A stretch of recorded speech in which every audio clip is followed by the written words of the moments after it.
All right, you ready for a countdown? Let's do it.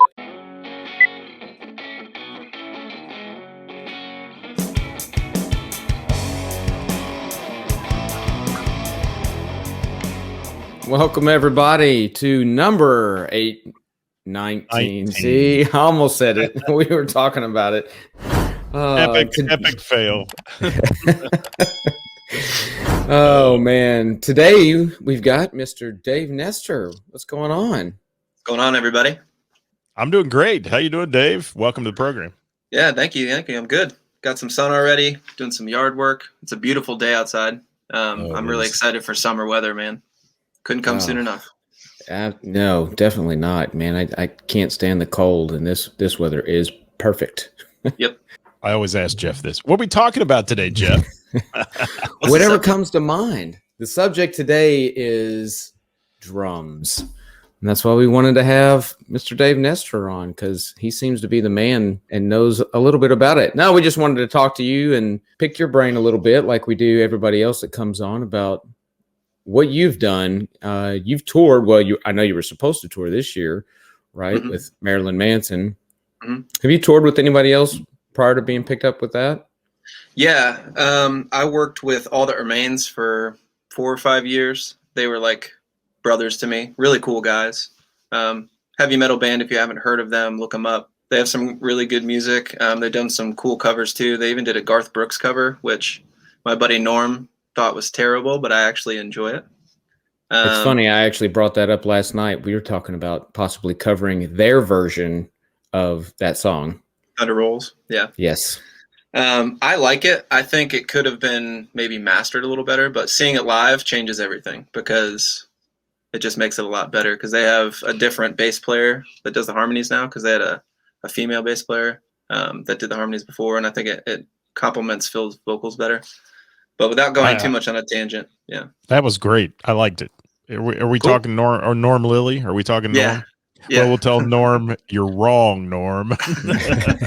He said, dude, it was awful. And I was like, well, to each their own. But that did really well on YouTube, and people call for it live whenever they had shows. So that means something. Yeah. Good stuff. Oh, yeah. That's a great song. It is a good song. But yeah, I worked with All That Remains before the Manson gig, and then Whitechapel for a couple years, and some one-off tours. Or at least fly dates with Atreyu, a little bit with Bury Your Dead, only a couple dates with them, and then helping stage manage and do some things with Omega Enclosures when they would host festivals, more rock festivals. So you're rock oriented, obviously, but you've been playing out with a bunch of people lately. I've seen you on stage with Until Rust and Friends and some of those folks. But let's go back in time. I mean, you're an accomplished drummer now. You go way back. When did this all start? Well, I appreciate that compliment. I started playing right around 16. It was really ironic. I was just the local band roadie. I would carry my friends' cases in for their shows, and their drummer quit. And since I was just around, and my family was musical, they asked me if I'd be interested in trying to play drums for them. And I tried, and I did not succeed, but I still played for them. But it was a good thing, because seeing videos of me playing made me realize that practice is really important. So I didn't do the traditional marching band or orchestra thing in high school, because I played soccer most of my life. So I didn't really focus on anything until I was around 16 or 17. That's when I really started to dig into playing, because seeing that first live video was pretty rough. I think my parents still have the footage, because they recorded it on like an actual old school camcorder. It kind of sits on your shoulder. The old VHS. It was a big one. It actually took like real VHS. Yeah. My whole life is documented on both cameras and VHS. And you can only hope the tape degrades eventually. Yeah. Or it's good. It's a good thing to look back and see how far you progressed, because there's always room to grow. But seeing just your progress from point A to D or wherever you're at in your musical journey, it's kind of cool. But so I played locally with those bands for a while, and then went to school for a little while and realized I wanted to be a musician, and the school I was going to didn't offer any musical performance or any degree that I was actually interested in. So I ended up quitting and joining a band that got signed, and then we broke up right before our tour was supposed to start. We cut like a full-length album. The lead singer's girlfriend. Long story. I'm not going to get involved. It's like a Yoko Ono kind of thing. Yoko broke with the man. band. Kind of. I hate But it. in any case, yeah, I played locally for quite a while, and then I got picked up by a band called My Children, My Bride out of Alabama. They're like a heavy metal band, or they were. I don't know if they're a band anymore. So I went on a tour with them, opening for one of my favorite heavy metal bands. They're called As I Lay Dying, or they were one of my favorite heavy metal bands. Haven't really seen them do much. Not a lot of bands have over the last couple of years, if you guys haven't noticed. But yeah, that was like my first tour experience. So we were like the opening band, still doing a van and trailer thing. We all had to take shifts driving. We all had to load in ourselves, set up our own gear, sell our own merch, making no money, but just doing it because we loved it. And the shows we played were pretty amazing. It was like a House of Blues kind of tour. So 1,000 to 2,000 cap rooms for one of my first tours. I was pretty lucky. Yeah, that's So pretty good. let me ask this. How do you go from being the guy who you hate to see the video of you playing at 16 years old to a touring musician? What kind of gap is in there? How long did it take? So I started around 15 or 16, started taking it seriously at 16. I think when I joined that band to tour, it was 20 or 21, so 4 or 5 years. Wow. A lot of practice, a lot of live shows that I wasn't ready for, which is really interesting to say out loud, but I really wasn't when I first joined that band. I shouldn't have been playing live. I had a lot more to learn, a lot more to practice, but doing 2 to 3 hours a day for about 4 years straight and not saying the word no when it came to shows, I think a combination of the practice and the willingness was how I was able to get to where I was at. Yeah, it's amazing. I got a question. So you said that you weren't ready to play those shows. Do you think playing those shows, even though you weren't ready, and did that give you a better insight on what you should do, I guess is the question. For sure. To prepare for new shows and new things. Yeah, because performing live and being able to just play drums, a live performance, in my opinion, should be a performance.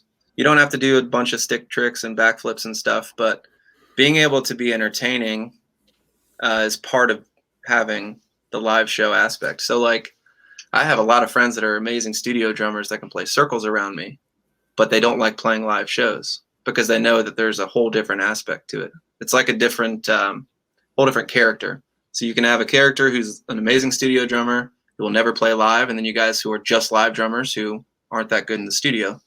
So there's a place for everyone, which is really cool, but it took me a while to figure out the live show thing. But I would try to have my parents, when they would come to shows, film every show. And I would go back and watch, almost like reviewing in sports.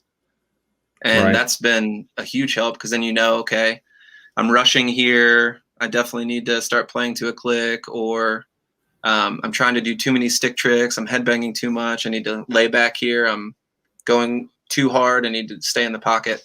All of that is basically how I navigated what a live performance really requires. And when I was younger, especially, I had a lot more energy and zest for it. As you get older, you got to really fight to keep the energy, which you guys understand.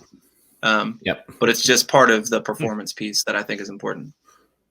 The touring process. I mean, you know, people out there in the real world don't really get the fact that you're in a Sprinter van and you're traveling and you're loading your stuff in and out. You're selling your merch. I mean, it looks glamorous to, oh, this guy's on tour, but realistically, it's the same hotels across the country. It's the same McDonald's hamburger or whatever you're getting because you're not making any money.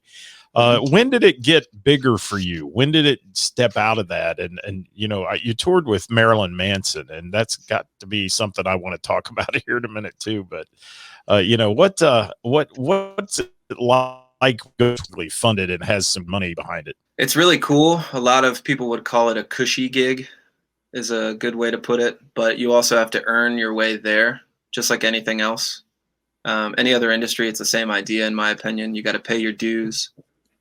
Going from a van to a bus tour, I actually started drum teching, and that's when I went to a bus. So I have yet actually to play in a band and be the drummer of a band or be the hired gun and actually be on a bus. The only bus experiences I've had have been with my drum teching and playback teching experience. My first bus tour was with All That Remains back in fall of 2015. I think there was only one or two other tours I did what they call a bandwagon, which for people who don't know what that is, it's like a box truck that they turn into an RV. And it has like bunks and a shower and a little kitchenette and a little couch. So it's like a mini version of a bus, and it's a lot cheaper. A lot of Warped Tour bands use those. And I think Bandwagon, the actual brand, is out of Indianapolis, if I remember correctly. On Warped Tour, there would be a line of buses, and then behind the buses, there'd be a line of bandwagons. And then behind the bandwagons, there was all the vans and trailers and the Sprinter vans and trailers. But yeah, the bus thing is pretty awesome. There's not really a better way to travel besides maybe flying on a private jet, which I have yet to do. But yeah, like some of the buses that I've been on are pretty cool. But it's really interesting. People don't understand. Even a band that I think All That Remains has a lot of clout, they still have the same bus as their crew, and we all are pretty crammed in there. It's like 5 or 6 band members, then 5 or 6 crew members, and there's usually only 12 bunks. So it gets really crowded really fast, which is hard to explain to people who haven't been on tour. You've got to like each other if you're packed in like that, right? Yes, and that's another piece that I'll touch on is like being able to get along and travel with people because you're living with them for a long period of time is another way to get or keep a gig. Because I've known people that have been amazing at what they do, but they are hard to live with, so they don't get to keep gigs. That's just the way it is. That's a good point. Yeah. I can see it. Don't be a jerk. That's the pointer for the day, kids. Love it. Yeah, stay in school. Don't be a jerk, kids. Yeah, don't be a jerk. That's it. So, yeah, the buses are cool. They're not as glamorous as people think, but it is easier to have a driver for everyone because working a long day, you don't want to have to get behind the wheel of a van or a Sprinter and then have to drive like 4 or 5 hours. So it gives you time to actually rest, and the bunks are usually really comfortable. And after a long tour, it's hard to sleep in a regular bed because normally you can fall asleep to the hum of the engine and the road underneath you. And then you go home and it's quiet and there's no sound and no anything. And you got to sit there and just dead silence and try to go to sleep. Is that what it is? Yes, but I have like a couple apps on my phone that do like noise, which helps a lot. Nice. But yeah, man, the Manson thing, what questions did you have about that? You said you wanted to touch on that next. Well, you know, obviously you put the Marilyn Manson name to anything, you think, oh, this is like a crazy off the hook tour and people are nuts backstage and all that.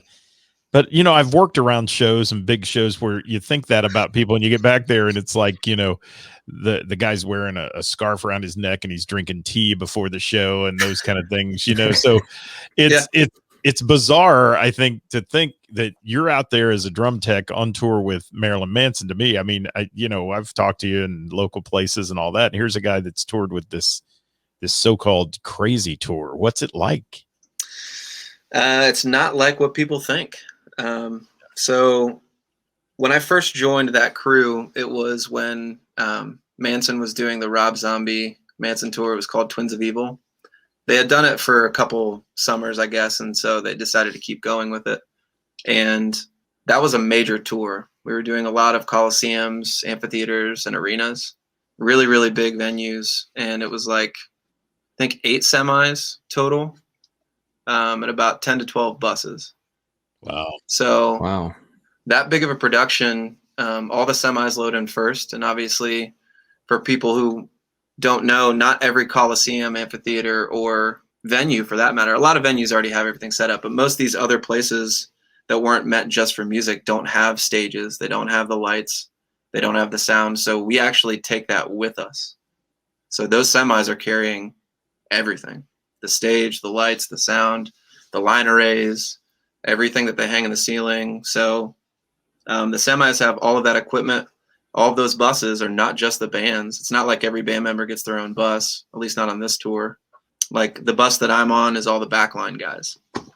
And then you have, I think we also had the lighting director, the head of merch, and wardrobe was on our bus. And then you have like another bus where all the riggers and the guys that set up the stages and the guys that are in charge of like the lighting technicians and the guys that run the forklifts and the stage managers, they all have the bus. And then usually Manson has his own bus with his security, his management, his girlfriend or wife, and Then you have a bus for the band who has the tour manager and a couple other staff. It's actually a lot bigger of a production than I ever imagined it would be. The first day I flew into Fargo, it was in a huge stadium and all the buses and semis were parked inside, like on the floor. So they actually separated the stadium by a huge curtain, and they had just a horseshoe like facing the stage, which was better for seating, I guess. And all the semis were lined up with the backs facing the back of the stage. So the guy with the forklift would take the equipment and just go right into the semis. But yeah, it's a lot different than people think. It is not a nonstop party. It's a real job that I had to earn. Everybody has their own time slot where they have to get things done. The back line usually has to wait till the stage and lights are set up. And then the monitor guy sets up. And then we usually set up behind the stage. And then they bring our gear on stage. And then we set up and do a sound check. And depending on who's playing first, because it rotated, we would move our stuff back. And then the opening band would play. Then when they would get off, we would move forward and play. And then we would get off the stage. And then Zombie would play. And that was the normal schedule for that tour. But to answer your question and not talk too much, because I know I went on a tangent, it's very professional. He does his own thing. We only see him an hour before the show when he comes in to do makeup and get like his costumes ready and stuff, because he has a lot of wardrobe changes on stage.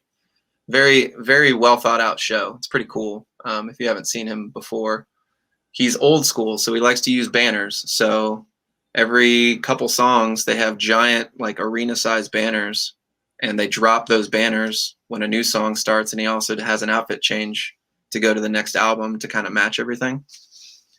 So it's a lot of work. Even all the banners come in these giant 4x8 huge baskets on wheels. And there's like 12 of them in the trailer. And they're like 400 pounds for one banner or something. I was going to ask you about that, like the drum kit.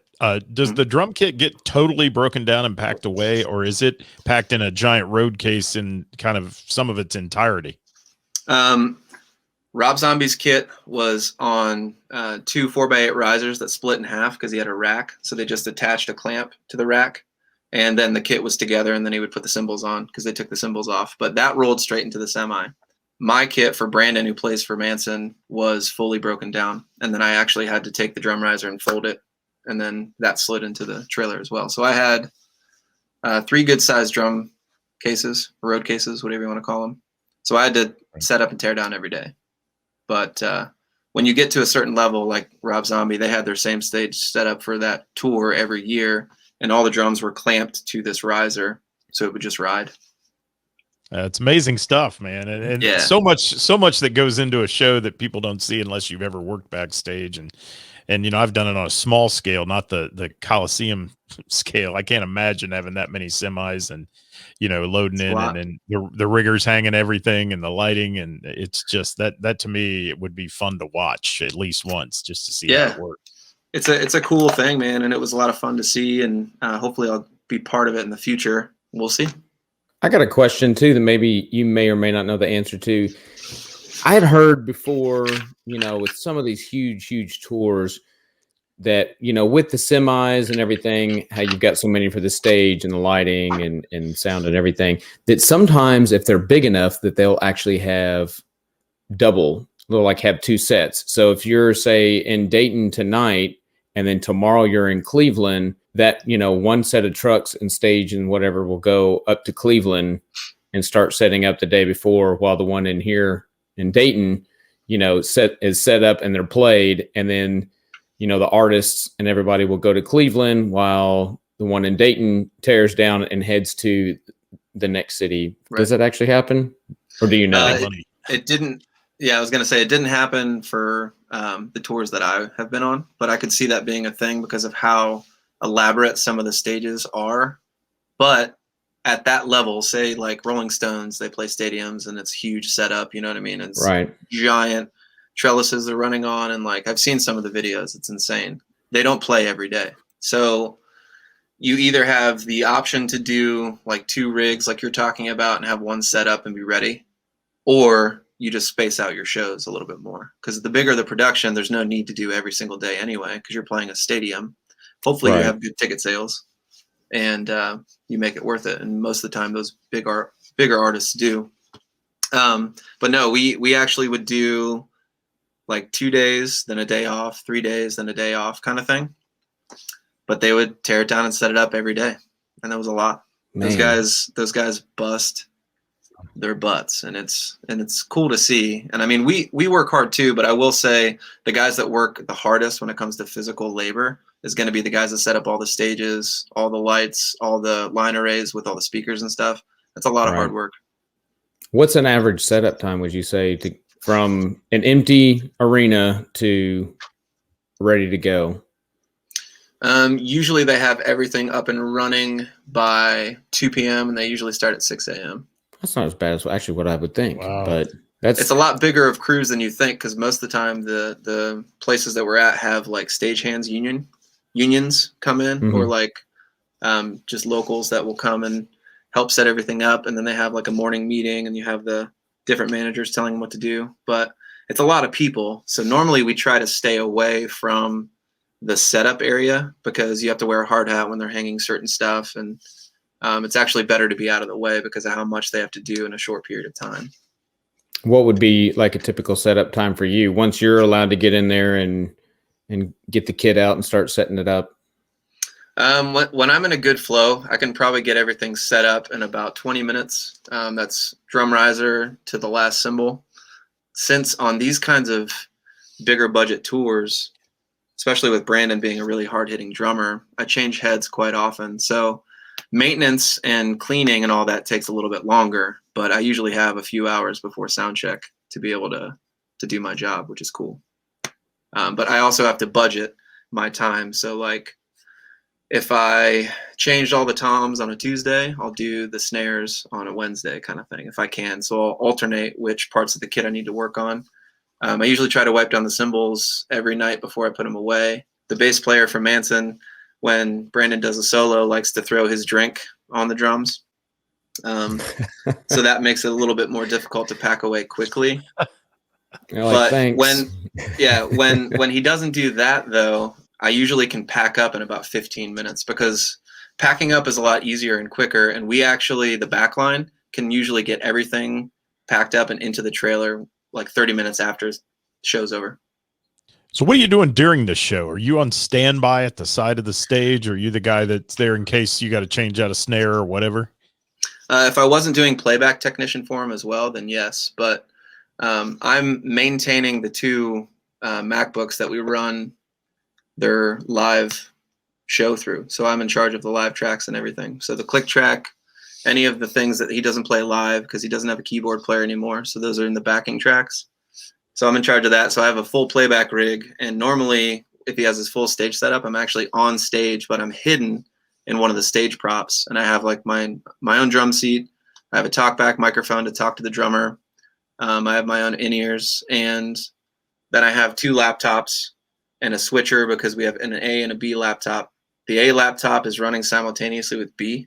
So if A malfunctions for any reason, it switches to B immediately. And then I have to reset the A computer and try to match it back up, or wait to the next song and make sure that they're both on the same page. Because he has a foot pedal that starts and stops the songs.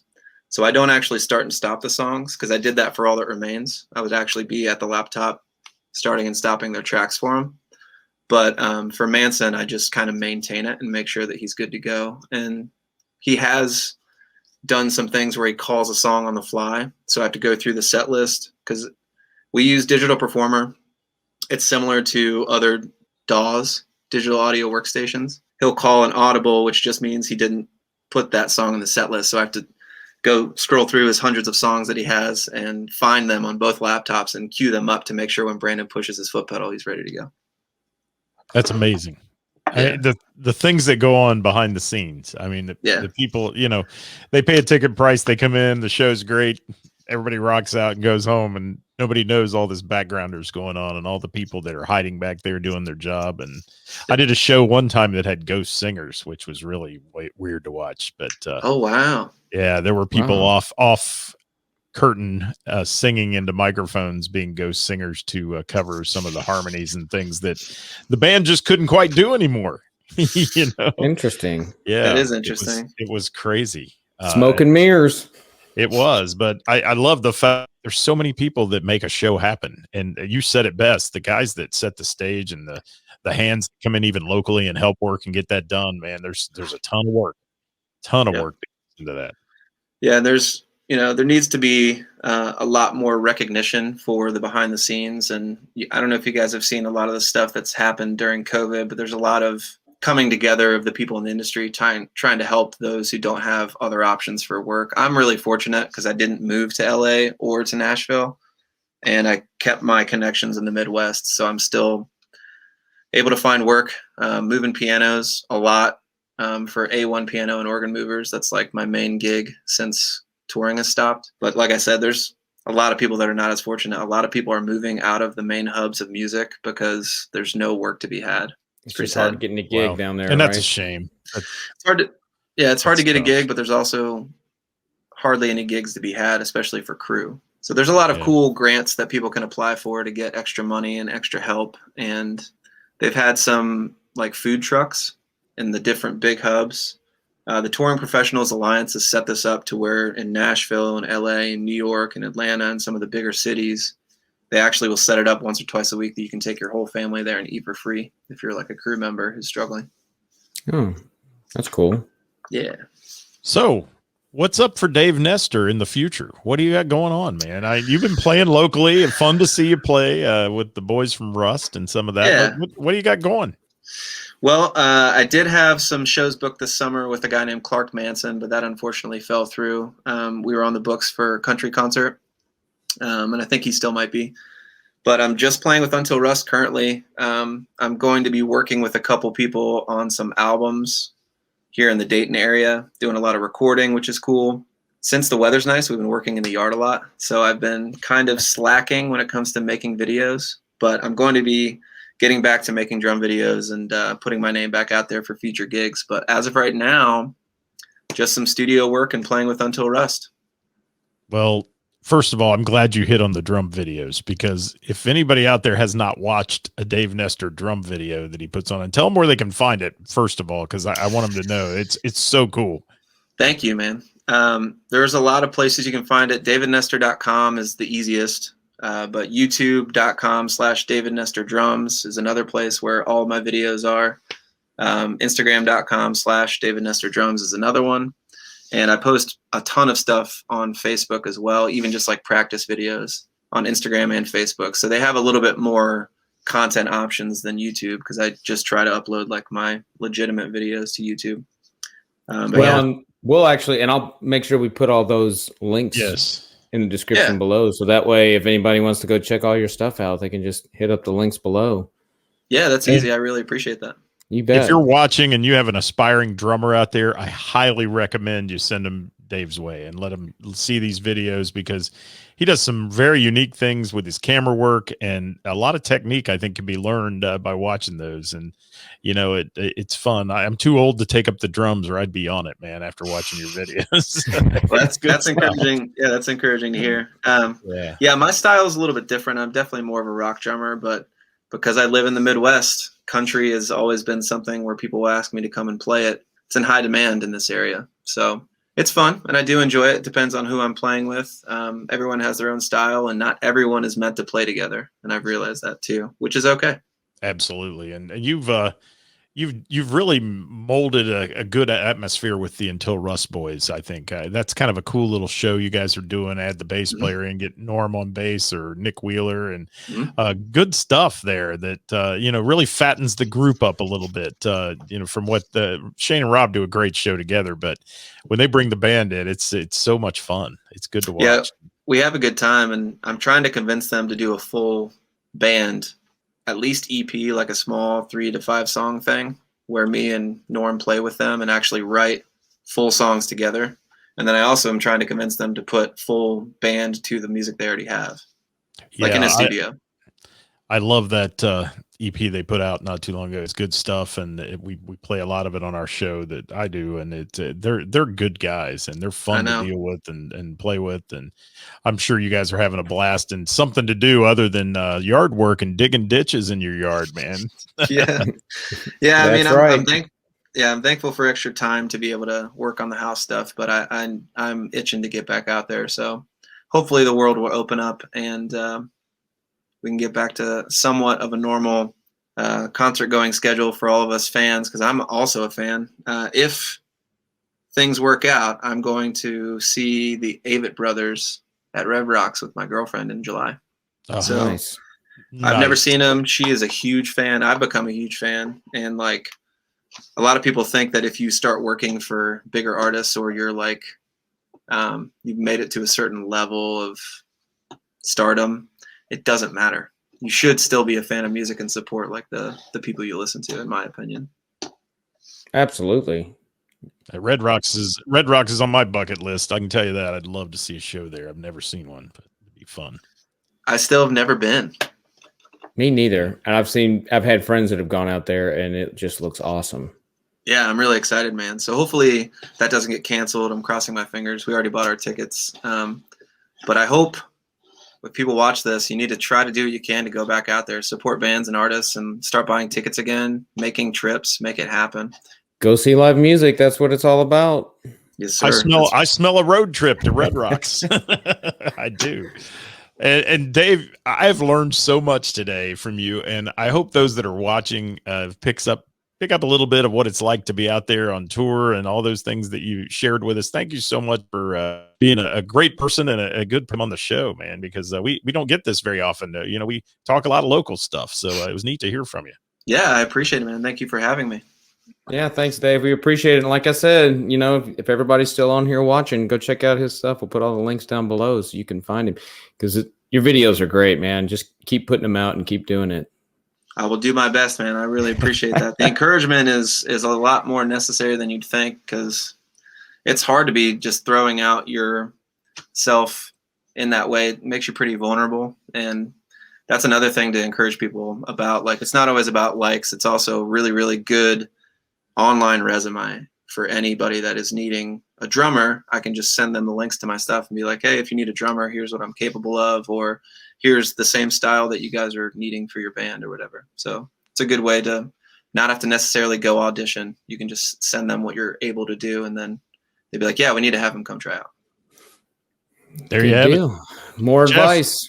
Geoff, you got anything else today? I think that's pretty much it. What a good show, man. This was good. Thanks again, Dave, and thanks, Scott, once again for sending us the stream, and we'll get this out and get it going so everybody can hear more. Subscribe, yeah, you guys people. Are great.